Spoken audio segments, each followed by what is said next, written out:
Please be seated.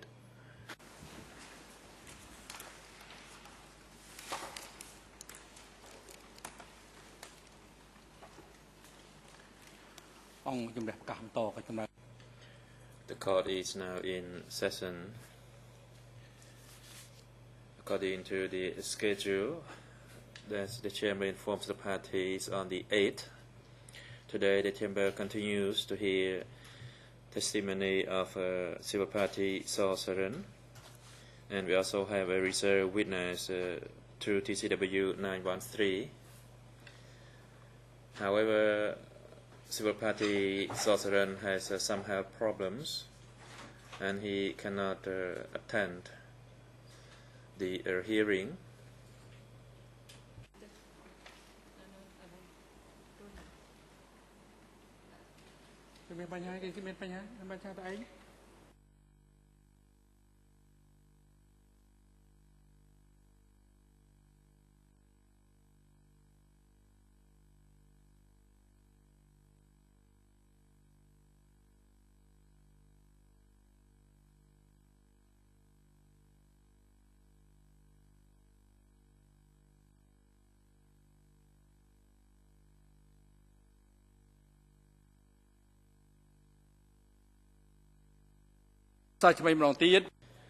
Again, as the chamber scheduled on the 8th, that's the day the chamber continues to hear testimony of a civil party Sorceran and the reserve witness through TCW 913.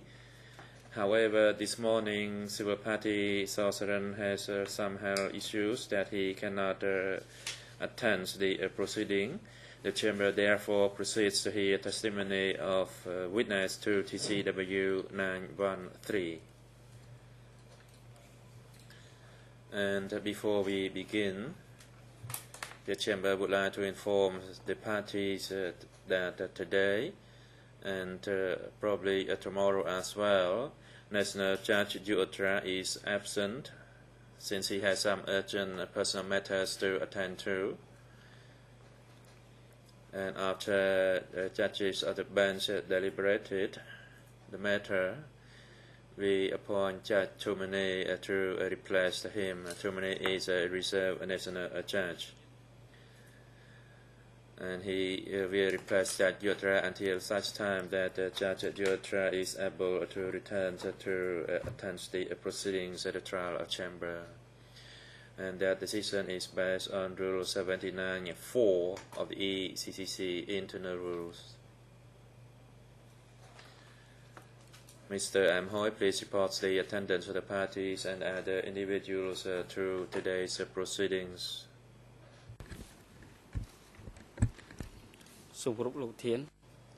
Grazie, Mr. President. For today's proceedings, all parties to this case are present, except Counsel Antakise, who is absent without providing any reason. Mr. Nunjie is present in the holding cell downstairs. He has waived his rights to be present in the courtroom. The waiver has been delivered to the greffier.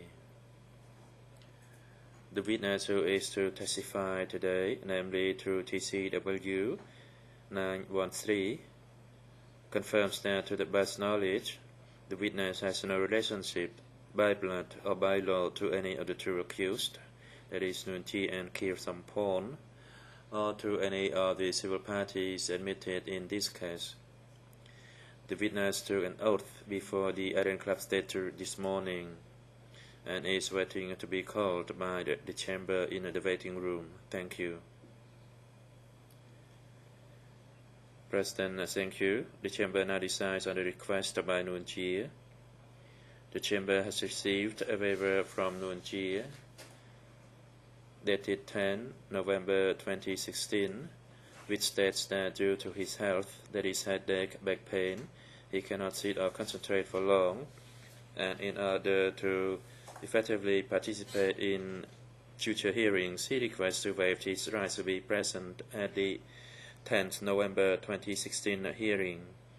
having seen the medical report of Nuon Chea by the duty doctor for the accused at the ECCC, dated 10 November 2016, which notes that today Nuon Chea has a constant lower back pain and when he sits for long, and recommends that the chamber shall grant him his request so that he can follow the proceedings remotely from the holding cell downstairs.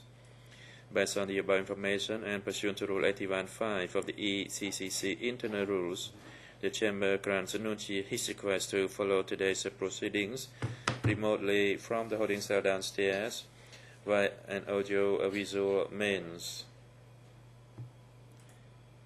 The chamber instructs the AV unit personnel to link the proceedings to the room downstairs so that Nuon Chea can follow. That applies for the whole day. And before we proceed to hear testimony of witness to TCW 913, the chamber notes that the witness has been heard in another separate case, and the international investigating judge placed him in category A in his memorandum, that is in his document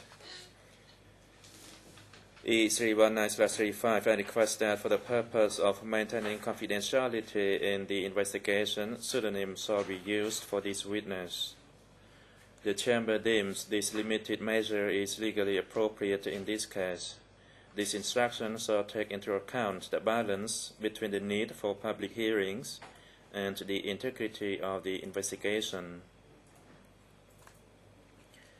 The chamber reminds the parties that they shall adhere strictly to its instruction in document E319/7 for the use of documents which have been disclosed from other cases. And also before the appearance of the witness, since some documents have not yet been admitted, the chamber now declares that the documents will be admitted. That is E319/23.3.38 with two annexes, that is E319/23.3.38.1 and E319/23.3.38.2, and the second admitted document is E319/23.3.33, and this document is attached with four annexes, namely E319/23.3.39.1, E319.23.3.39.2, E319.23.3.39.3, and lastly is E319/23.3.39.4.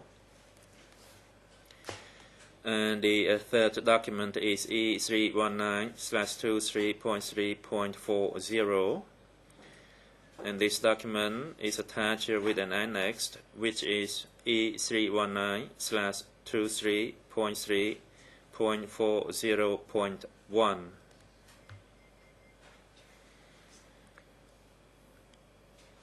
These documents will have new E3 numbers, and parties will be informed solely via an email.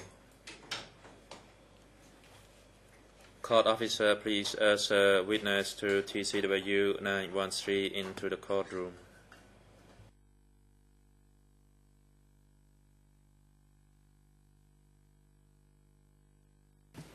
Thank you, Mr. President. I'd like to make a small correction to the absence of my international counterpart. In fact, she notified the chamber on the 8th of November. And secondly, in relation to these documents that you just mentioned, can parties also use these documents, or whether only the bench can use them? President, these documents are admitted by the bench so that these documents can be used to question this witness. And in fact, these documents are already on the case filed, but they do not have E3 number yet. And for that reason, E3 number will be given later, and parties can use these documents as the basis for their questioning.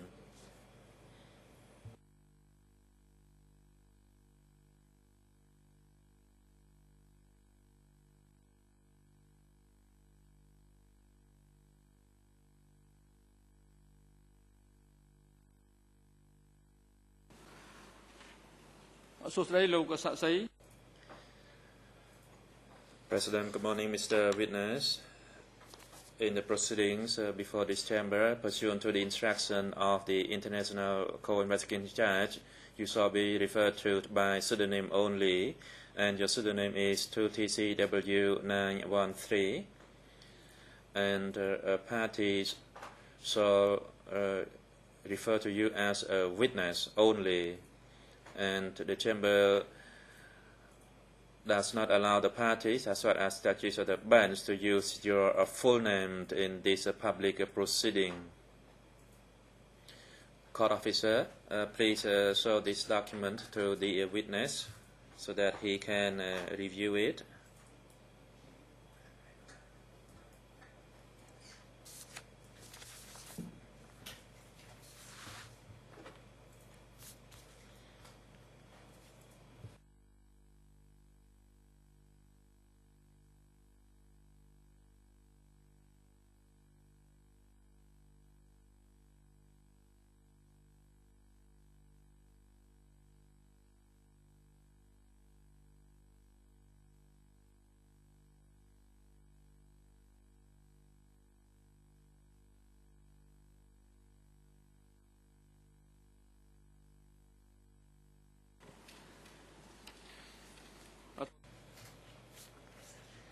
President, witness, please refer to the personal information in document E319/23.3.38. Khmer EN is 00979421. English 00983531, and French 01123513. Please read the highlighted portion in orange and confirm whether your name, that is your full name, your nationality, date of birth, place of birth, occupation, the names of your father, mother, and wife, and the number of children are correct. You simply say whether the information is correct or incorrect.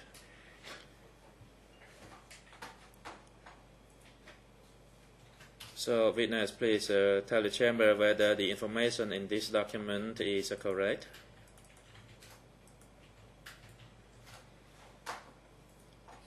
Answer, Mr. President, it is correct. That is, the information in this document is clear and correct.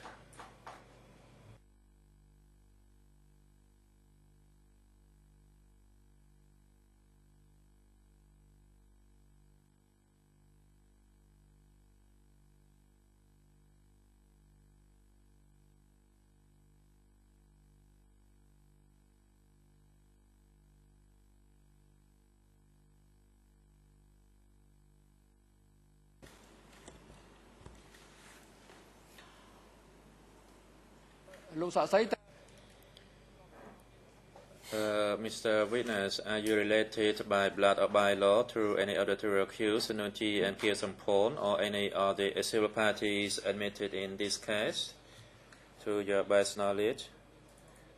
That is, are you related to these people in case 002, either by blood or by law? Witness, Mr. President, I am not related by blood or by law to any of them. President, have you taken an oath before you appear before us? Answer, yes, I have. President, thank you. And the Chamber now would like to inform you of your rights and obligations as a witness.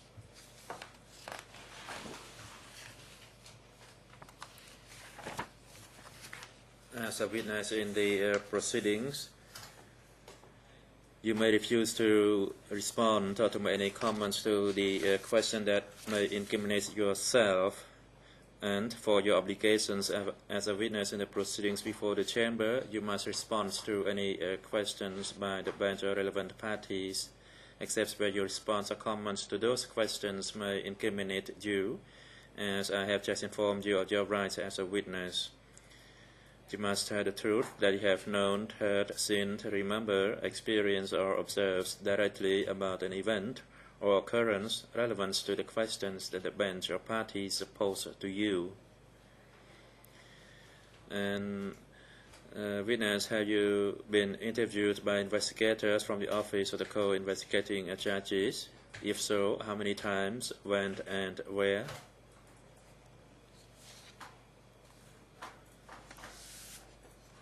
Witness, I was interviewed 2 times, but I do not recall them.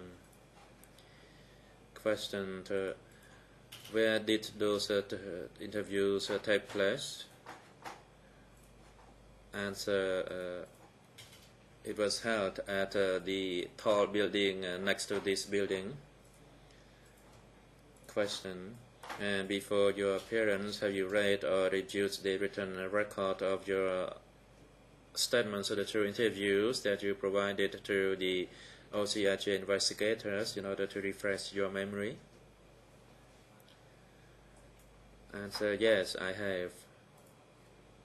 Question, and to your best knowledge and recollection, can you tell the chambers whether the written records of your interviews that you have read in order to refresh your memory are consistent with your interviews that you provided to the investigators? Answer, I read those documents and they are correct. However, I cannot recall everything, but upon my reading of the documents, I can recall that they are correct. President, thank you. And pursuant to Rule 91B of the ECCC internal rules, the Chamber hands the floor first to the co-prosecutors before other parties, and the combined time for the co-prosecutors and the lead co-lawyers are to accord the sessions. You have the floor.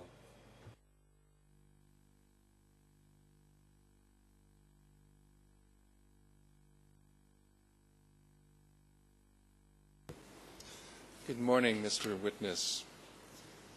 Without telling us the exact village, can you tell us where your family was from in terms of the zones of the DK? Were they from the southwest zone, the northwest zone? Which zone?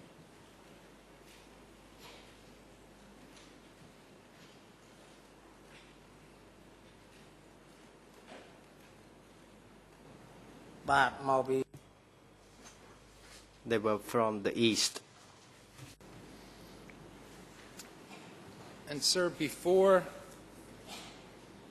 well, let's say during the Civil War, the Lon Nol period in Cambodia, what were you doing?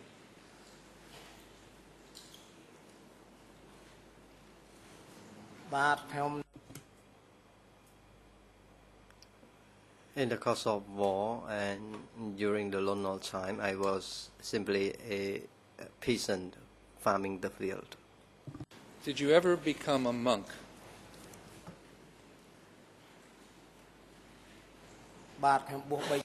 Yes, I became a monk for 3 years. You said you were a monk for 3 years. At what time did you stop becoming a monk? Did you stop being a monk?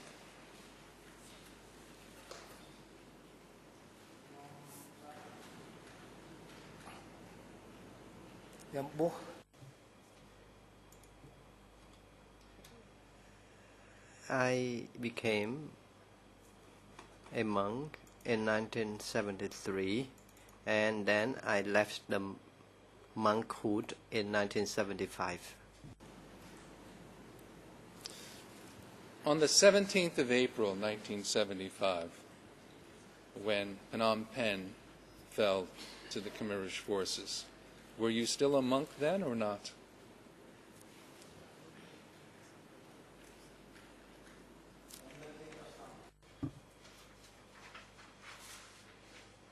I was still a monk. And tell us from that period, where were you at that time in April 1975?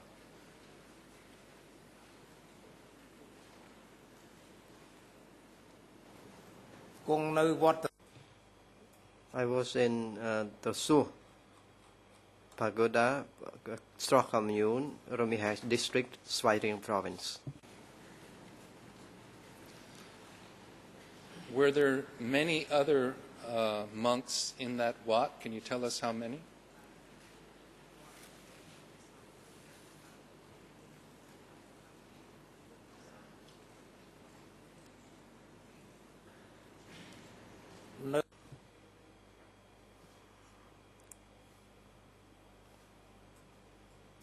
In 1975,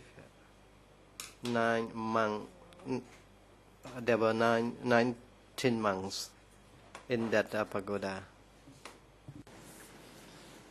And what happened to you and the others after April 1975?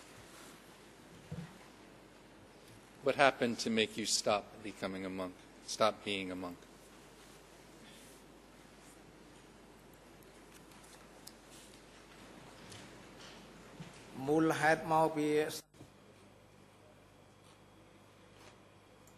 I was forced to depart by the Khmer Rouge. The entire pagoda, monks in the entire pagoda were deprived. I could not living in the pagoda. I had to disrobe. Can you give us a few more details about what it was, how they made you disrobe?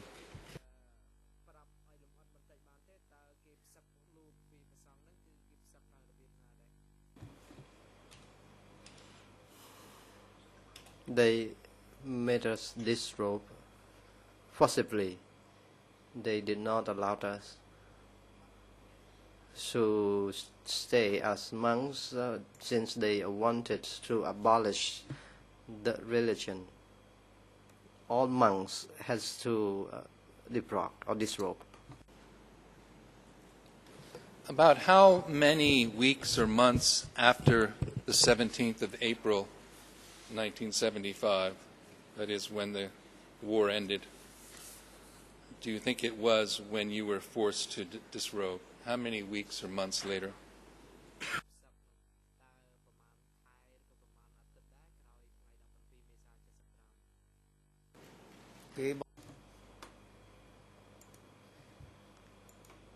I was told 2 or 3 times to disrobe. I was told to disrobe as quickly as possible because they did not want monks to be in the pagoda. So we had to disrobe in order that we were not mistreated. Thank you. Can you just estimate what month that was in 1975?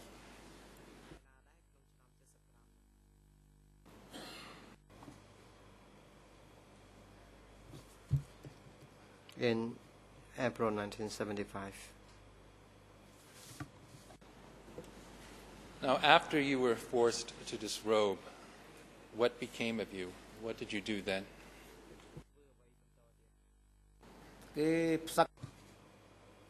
I was defrocked and I was transferred to work in a cooperative transplanting rice and harvesting. Can you tell us where that was?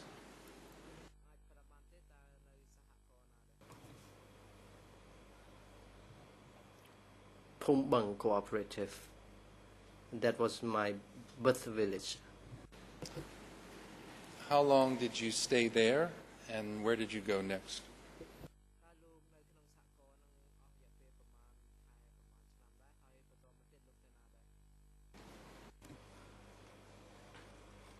I was there for 2 or 3 months before I was further transferred to work in a factory in Phnom Penh. My hair at the time started to grow, but very short while I was being transferred to Phnom Penh.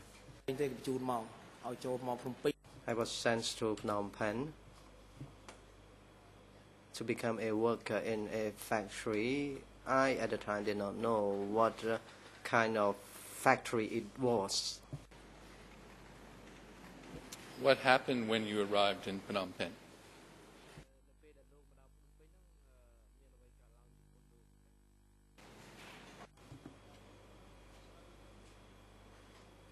I was made to raise pigs and ducks at Borekela or Batuk school, and I was assigned to cook rice. There were many of us from different parts of the provinces. We were made to live in Borekela or Batuk school. I did not hold any high position at the time, but to raise pigs and ducks. Before you went to Phnom Penh, did you undergo any kind of training or political education?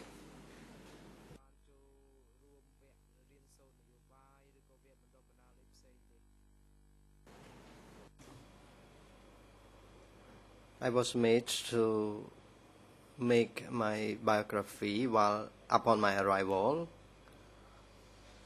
I was assigned to cook rice in order to serve guests that was at Borekela, and I was also raising pigs and ducks.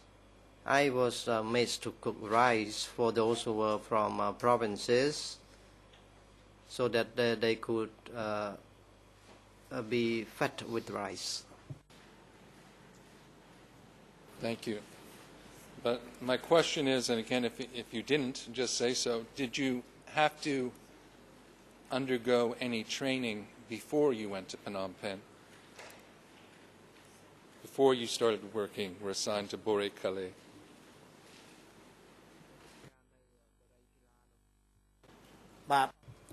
No. There were no training courses for me.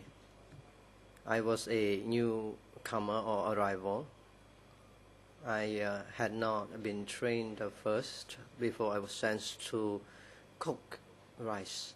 I was simply a low-ranking person, so I had not been trained. And this place that you said you were assigned to, Borekale, can you explain what it was used for?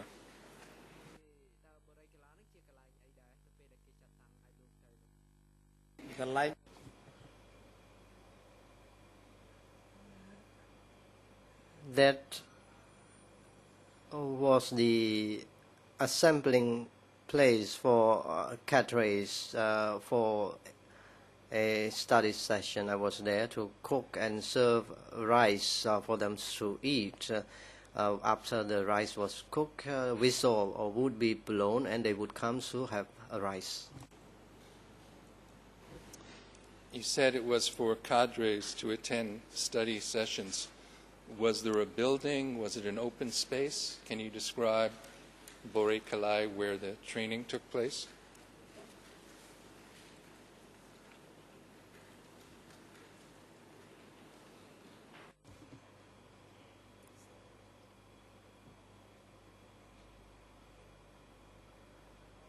The interpreter missed the first part of the statement. I was there cooking rice for them who came to join the training.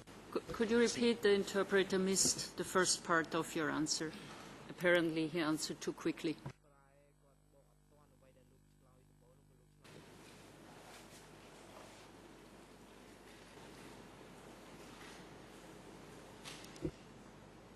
Okay, Mr. Witness, let me repeat the question. It's not your fault, but we missed part of your answer. So the question, if I remember it correctly, was this place, Bore Kalai, can you describe it? Was it a building where the training took place? Was it an open space or building?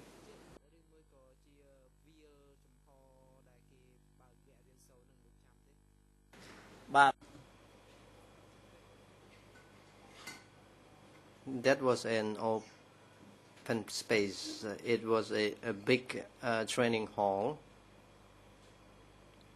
Open structure, I mean.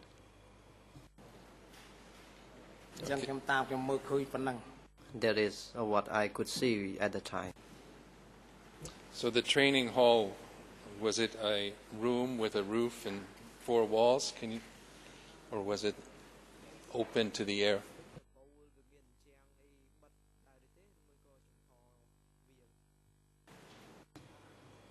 There was roof.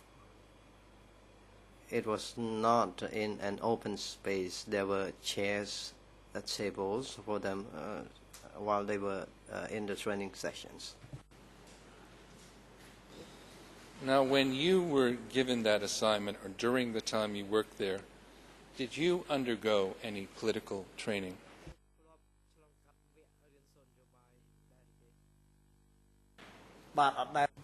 No. I was made to serve guests, boiling water and cooking rice for those who were trained. I was simply a worker cooking rice and boiling water for them to eat and drink. I had never been trained in big or small study sessions. Who was your supervisor, your boss?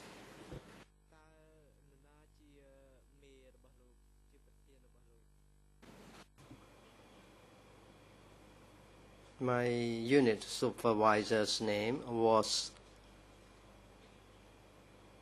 let me recall it, it's on the tip of my tongue, Ta Jamran.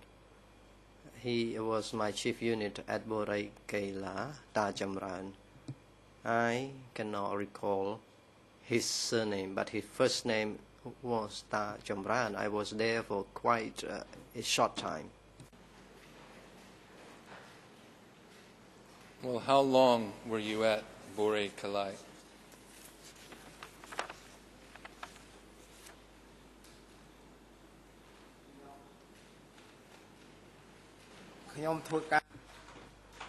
I worked in Bore Kaila for 3 months.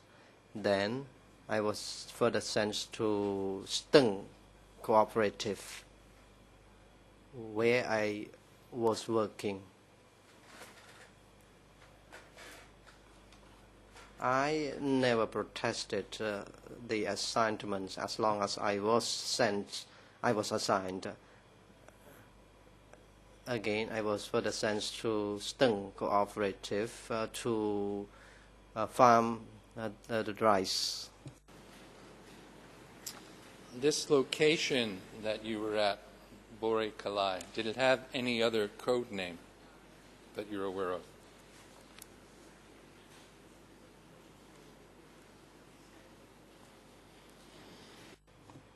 Yes, there was a code name, K5. It was named K5. Do you know who was in overall charge of K5 at the time you were there?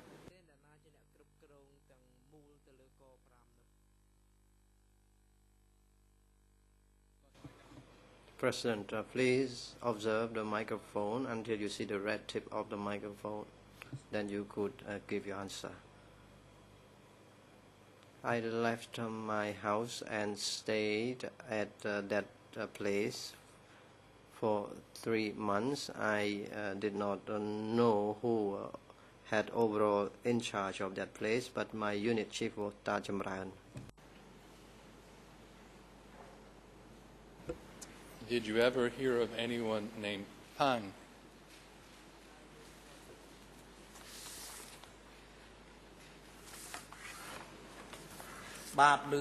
Yes, I heard of that name, but I myself never met him and saw his face.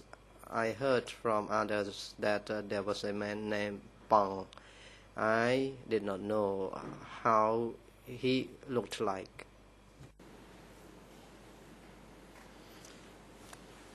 How about, did you hear of someone named Pum? My colleague may pronounce it better than me.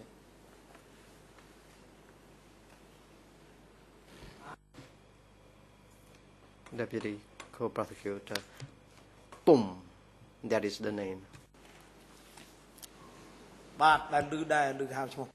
Witness, yes, I heard the name Pum. People made mention about the names Pang and Pum. Personally, I never see their physical features and faces. You talked about raising ducks and pigs and cooking rice. Can you tell us if you had other duties while you were at Bore Kalai?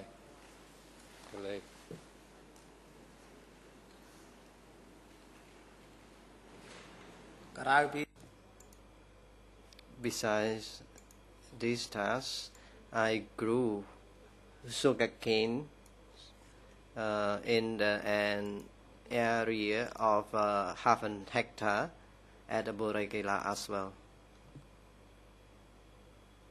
I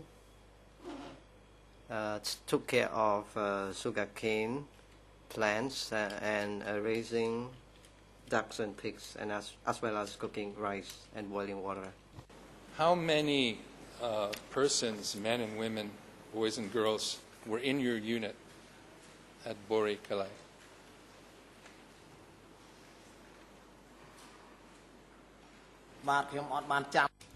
I cannot recall. I did not count. People were in charge of different tasks. I myself did not count the number, how many of them there were. I was assigned to cook rice for guests. There were a large number of people there, but I myself did not know their specific tasks. I was aware of only my assignments. I was there for 3 months before I was sent to Stung Cooperative, as I said. Was your unit ever given any other nickname? Were they referred to by any nickname? I don't know another way to say that, maybe for the translations. Did they use another name, like a code name, or a name in fun for your unit?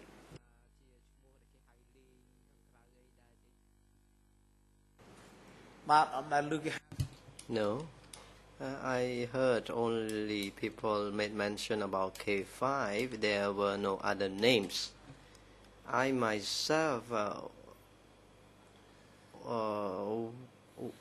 what K5 signified for, that code was named by superiors. I heard people made mention about K5. Did you ever hear of a group called the Monkey Forces?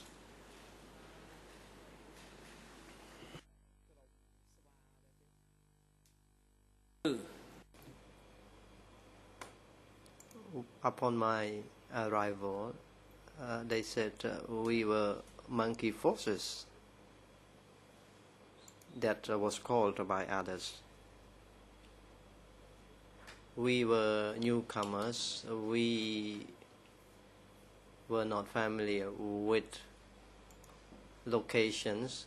We went to different places, going up the brick houses and going to other places, and we were referred to as the monkeys. Now you said cadre were trained at Bore Kalai when you were there. How often would this training take place? Every day or every week? How many times did you see the training take place?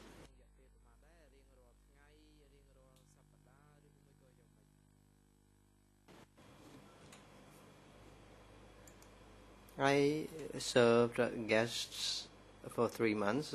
That happened twice a month. People were called from a different part of the countries, but I did not know where they were from. But the training sessions occurred twice a month, and after the trainings were completed, they went back.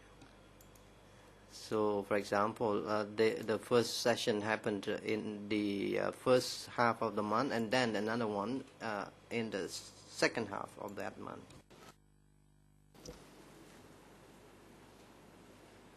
How long would the sessions last? Was it a certain number of days or weeks?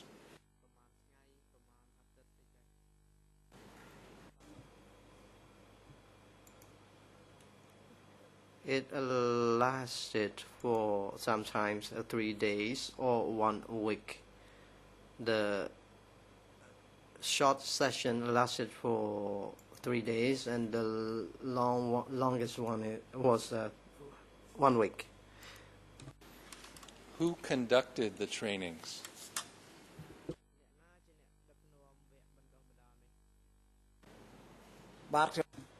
I did not know about that. I knew that there was Ta Chamran. I was made to cook, and I was not informed of who did this and who did that.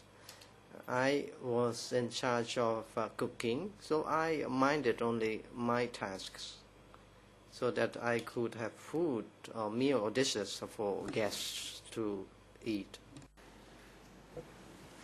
Sir, did you see any senior leaders come to Bore Kalai when you were there?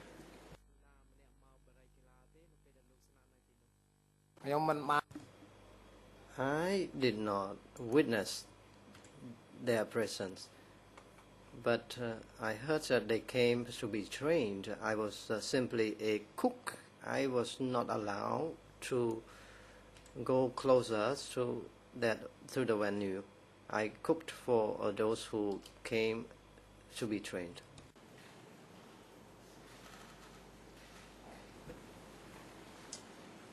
So let me just ask that question again, because it's important to me, and just again tell us the truth, what you remember. Did you see any of the senior DK leaders that you recognized at Bore Kela?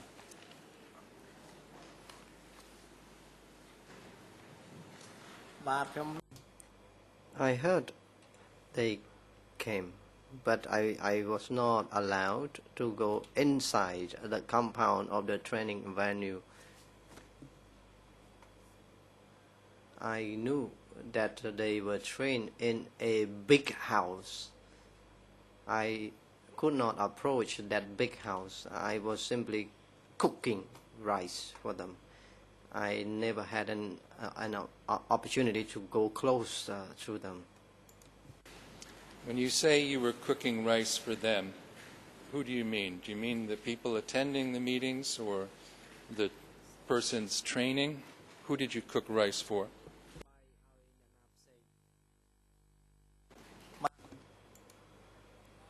I cooked rice for the trainees. For example, sometimes 40 or 50 of them, they came to be trained. I cooked for them, not for other people besides the trainees. And besides cooking, did you serve it? Did you do anything to the food before the persons ate it?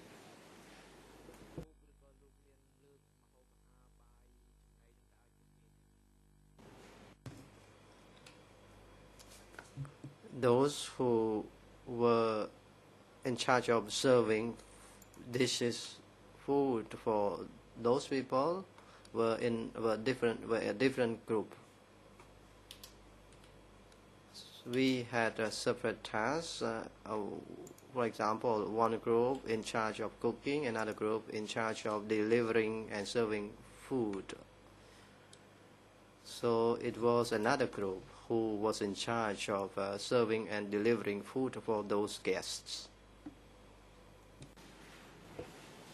Would you eat the same food that was served to the guests or different food?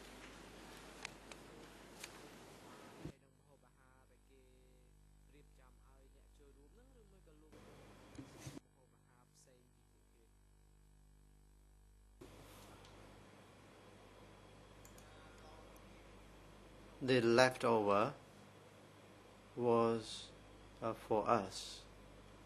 So they had meal first and then it was our time. After they finished their meal, we then ate our food and dishes, after which we do the cleaning before we did further cooking.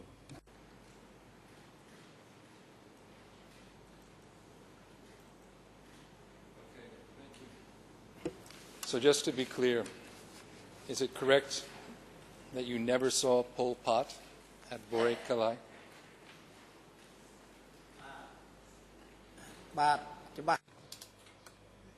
You're right. I never saw him. I heard of his name, but I myself never witnessed his physical appearance.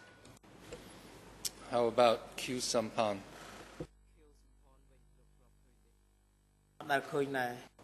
I did not see him either, but I heard of his name. I have heard of their names, but I myself have never seen their physical features. Wherever they go, wherever they went, I was not allowed to know. I am telling you the truth. I am not. I do not break my promise or the oath that I have already sworn. Thank you. That's exactly what we want you to do, is to tell us the truth. So how about Nun Chea? Did you ever see him at Bore Kela?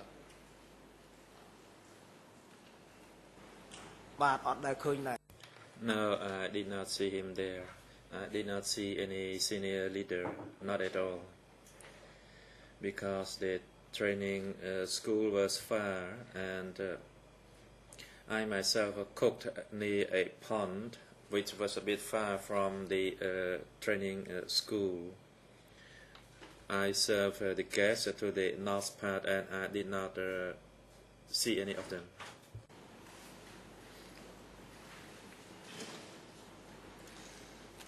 And is it correct that you, from what I understand from what you've said so far, you did not taste the food to see if it was poisoned before it was served? Is that true or not? Did you or didn't you?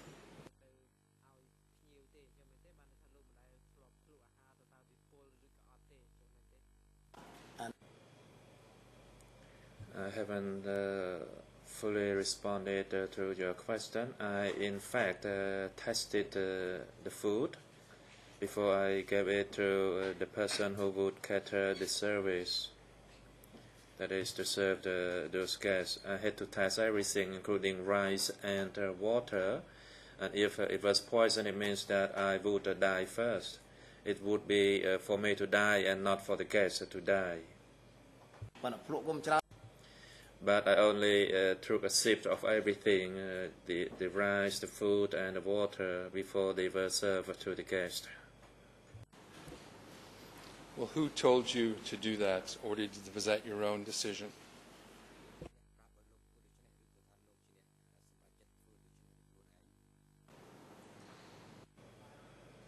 Regarding food testing, it was from Ta Chamran, who was the chief in charge of that section. Was it only you that tasted food, or were others instructed to taste food?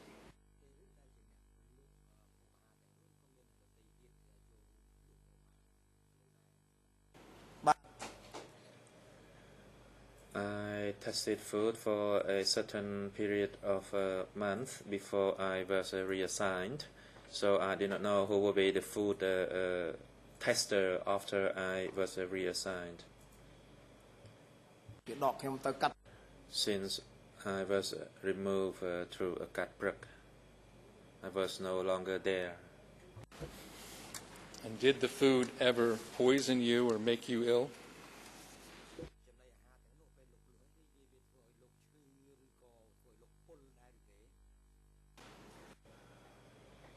No, I was never poisoned or felt ill.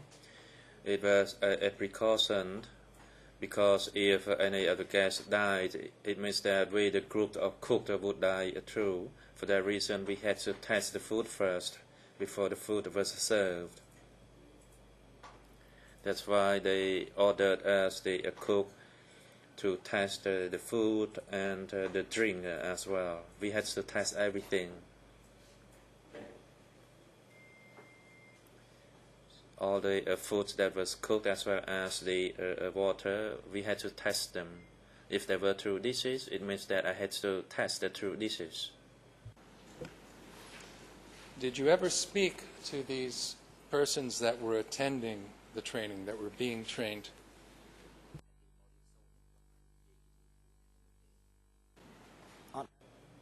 No, I did not. I never spoke to them. Do you know, and if you don't, just tell us, what positions they held, who these people were? Were they soldiers, civilians? What their ranks or responsibilities were?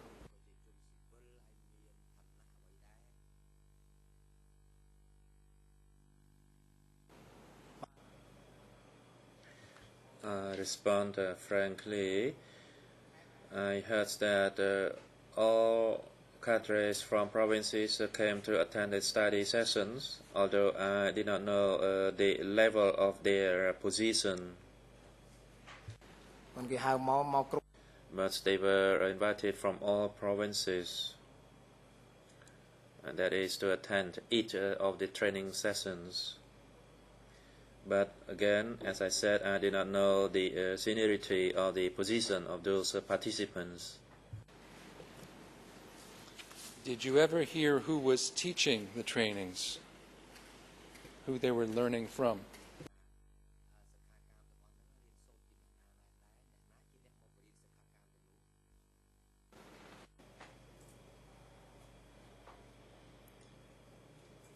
I only heard it from others that there was Khieu Samphan who was frequently there, although I never saw him, that he taught at Borei Kailan.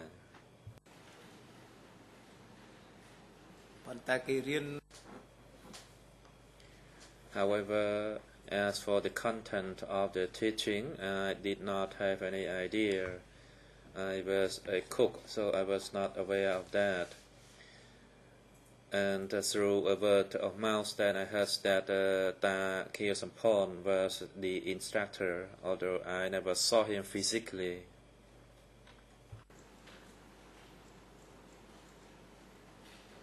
Did you hear of the names of any other instructors?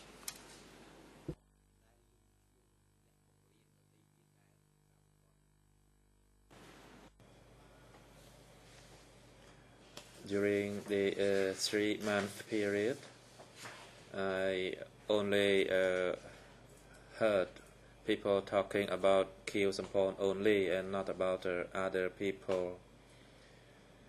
I didn't remain living there for long. I was there only for 3 months. Later on, I was reassigned.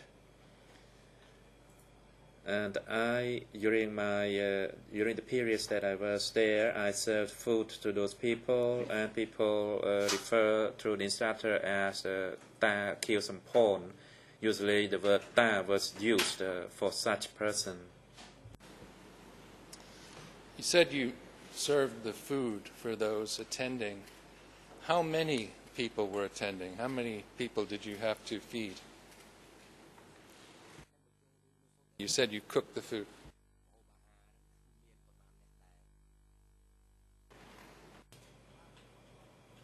I did not count the number of people. However, we had to cook plenty of rice to serve those people. There was a one round-shaped house with glass walled, and they were full of participants who attended the training there. So we had to prepare the tables for their meals, and we had to make sure that the food was sufficient. Well, can you estimate how many people the tables could fit? Were these tables for 10 people, for 100, for 1,000? Can you give us an approximation?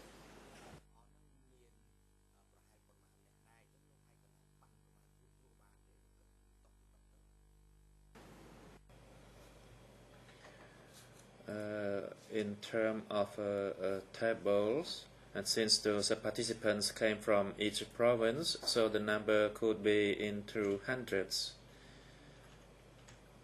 But as I said, I did not know the exact figure. There could be hundreds of participants when they came for meal during the meal time. Did you also see the room where the trainings took place?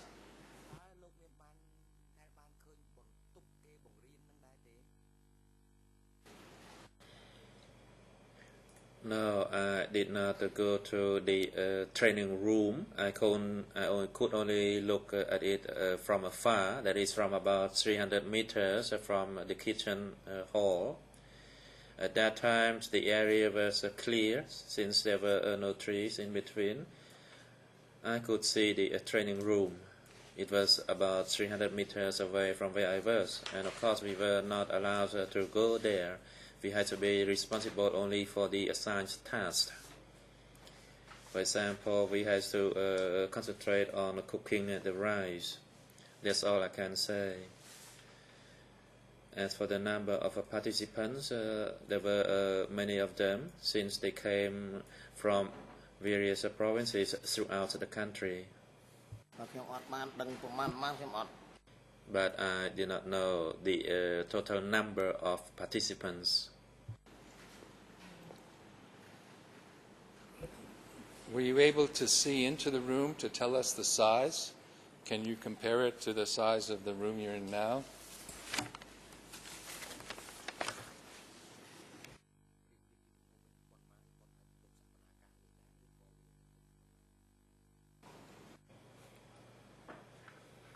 I never entered the training room, so I cannot tell you the size of that room. I was not allowed to go there because I did not have any task there. I had to be responsible for the task that was assigned to me. I was not allowed to go anywhere freely. We had to be where we was assigned to and worked with what we was assigned to do. However, I do not know about the present status of that training facility, whether it has been dismantled or not. Did you see people arrive in vehicles, either the cadres that are being trained or the trainers?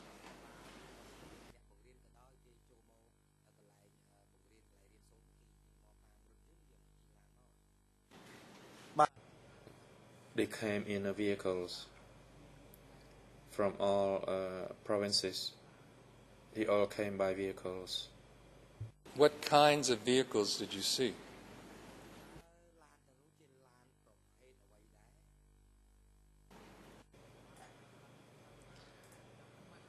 They were called Kamah vehicles or Amah vehicles, and I did not know at the time from where or from which country the vehicles were made. these CAMAS vehicles were used to transport them. Did you see any persons arrive, either the cadres being trained or the trainers, with bodyguards, with people you could recognize as bodyguards?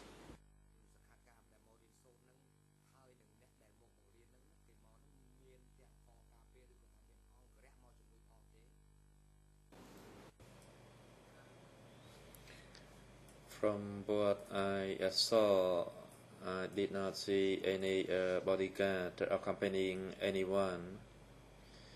And as I said, I did not know the level of seniority or the position of those people.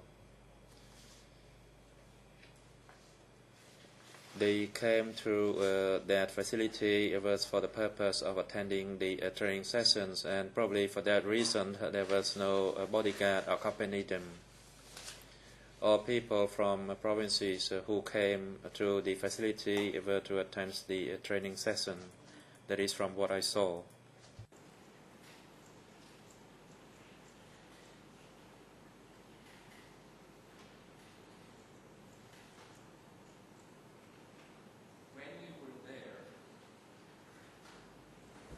When you were there, did you receive from your supervisor or anyone else any kind of training yourself when you were at Bore Kela?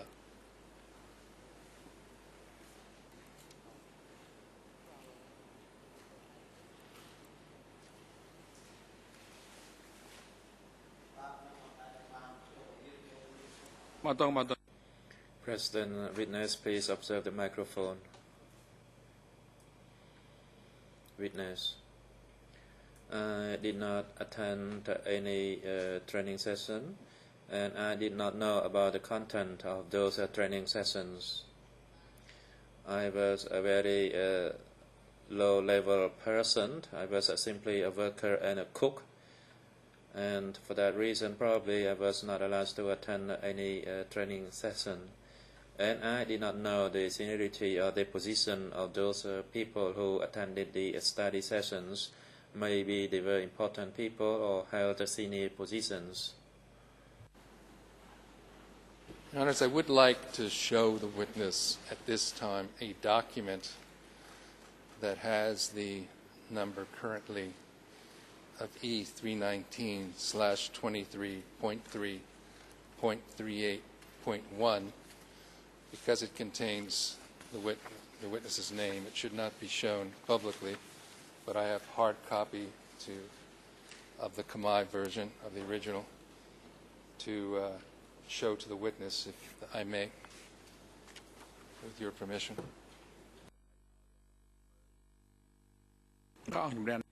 Yes, you may proceed.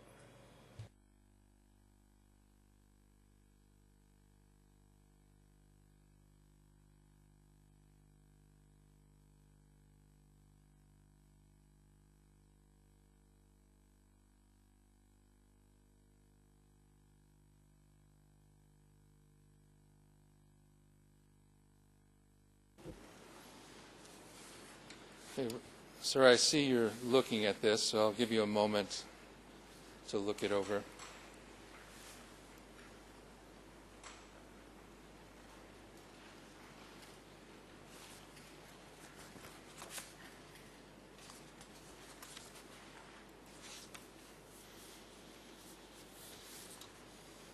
Can you tell us if you recognize this document, and if so, what is it?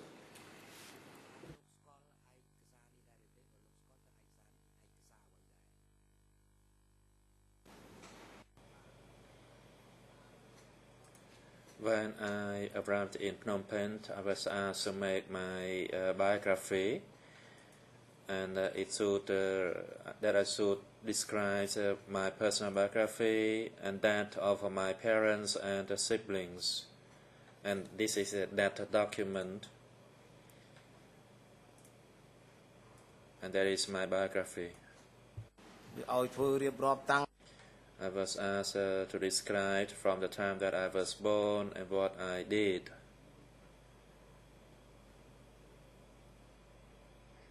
And that is a brief biography. Everyone who came had to produce this brief biography.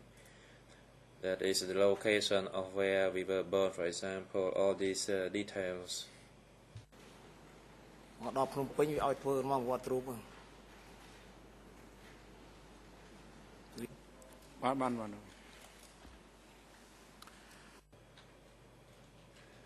It is now convenient time for a short break. The chamber will take a break now and resume at 10:30 to continue our proceedings. Court officer, please assist the witness at the waiting room during the break time and invite him back into the courtroom at 10:30. The court is now